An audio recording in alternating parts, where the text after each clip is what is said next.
जय श्री राम, जय बागेश्वर धाम, जय जय हनुमान। दोस्तों, यदि आपके बच्चों की शादी में आ रही है दिक्कतें, आपके बच्चों की शादी नहीं हो रही है, आपने तमाम कोशिशें कर ली हैं, तमाम चीज़ें कर ली हैं, फिर भी आपके बच्चों की शादी सफलतापूर्वक नहीं हो रही है, बहुत सारी बाधाएं, बहुत सारे विघ्न आ रहे हैं और बहुत सारी दिक्कतें आ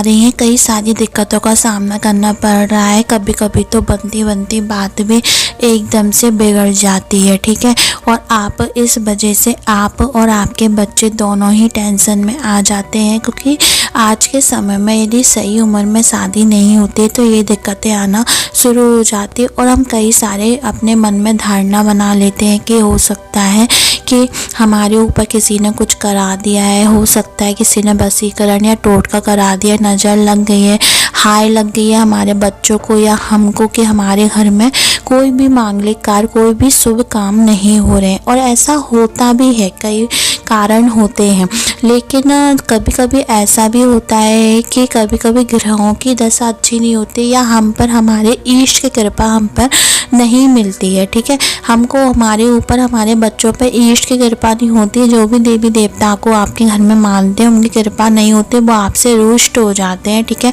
आपसे गुस्सा हो जाते हैं, जिस वजह से ऐसी चीज़ें आना संभव हो जाती है कि आप जब बात करते हैं शादी की, कहीं बात चलाते हैं और बीच में ही वो बात बंद हो जाती है, ठीक है, ख़त्म हो जाती है, उसमें कोई ना कोई अड़चनें आना शुरू हो जाती हैं,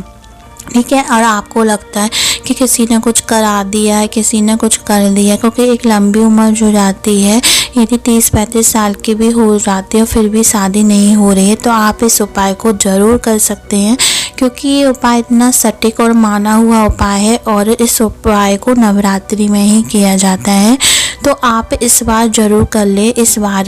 9 अप्रैल से चैत्र नवरात्रि का प्रारंभ हो रहा है, तो आप इस समय ज़रूर कर सकते हैं, क्योंकि कहते हैं कि किसी भी चीज़ को हटाने के लिए या तो भोलेनाथ को आप उनका ध्यान कर लीजिए, उनकी पूजा आराधना कर लीजिए, या फिर आप दुर्गा को, क्योंकि शिव और शक्ति ही ऐसे हैं जो आपके किसी भी पितृ दोष को, कुंडली में किसी भी ग्रहों का कोई दोष बन रहा है या किसी ने कुछ कराया, टोटका या वशीकरण, कोई भी उपाय कराया, कोई भी क्रिया कराई है, उसको ये दोनों ही देवता हम हटा सकते हैं। तो नवरात्रि में दुर्गा के 9 रूप होते हैं, ठीक है, 51 शक्तिपीठ के रूप होते हैं, तो भैरव बाबा का दिन होते हैं। तो इन्हें ये सभी देवी देवता आपको जो फल दे सकते हैं वो कोई और नहीं दे सकता है। और इसमें यदि आपने ये उपाय कर लिया तो आपको ये सोच लीजिए आपके बच्चों की, या बच्चे खुद भी ये उपाय कर सकते हैं, उनकी 101% शादी की बात बनना शुरू हो जाएगी और शादी हो जाएगी, क्योंकि इतना माना हुआ और सटीक उपाय है जिसको कोई भी कर सकता है और माता पिता भी अपने बच्चों का नाम लेकर कर सकते हैं। तो दोस्तों, वो कौन सा ऐसा उपाय है उसको जानने से पहले यदि चैनल पर पहली बार आए हैं तो सब्सक्राइब कर दें, जिससे आपको ऐसी रोचक भरी, ज्ञान भरी जानकारियाँ हमारे चैनल पर मिलती रहेंगी। दोस्तों, आप चाहते हैं कि आपके बच्चों को, या बच्चे खुद चाहते हैं कि हमारी अच्छे घर में शादी हो जाए, घर परिवार वर वधू हमें अच्छे से मिल जाए और हम खुश रहें, हमारा जो शादी के बाद जो जीवन है वो सुखमय रहे, ठीक है, समृद्धि से भरपूर रहे, ठीक है। और जो भी अभी शादी नहीं है, उसमें जो भी विघ्न आ रहे हैं वो नहीं आए, तो आपको बस क्या करना है, आपको चैत्र नवरात्रि बैठ रही है 9 अप्रैल से,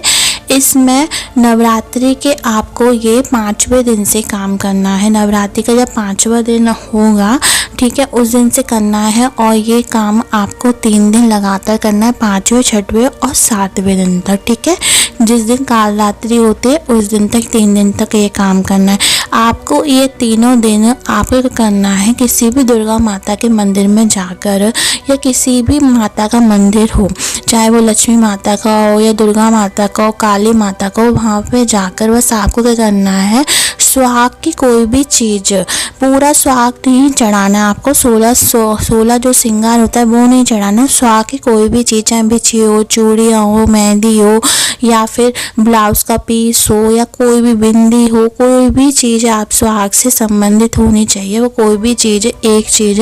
आपको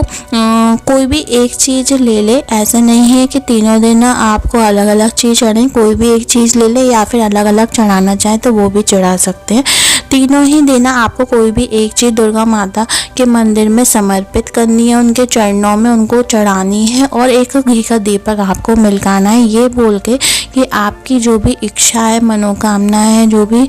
शादी से संबंधित है वो पूरा हो जाए, जल्द से जल्द शादी हो जाए आपके बच्चों की। यदि बच्चों के लिए माता पिता कर रहे हैं तो बच्चों का नाम जरूर लें, यदि आप खुद के लिए कर रहे हैं तो अपना नाम भी ले लें।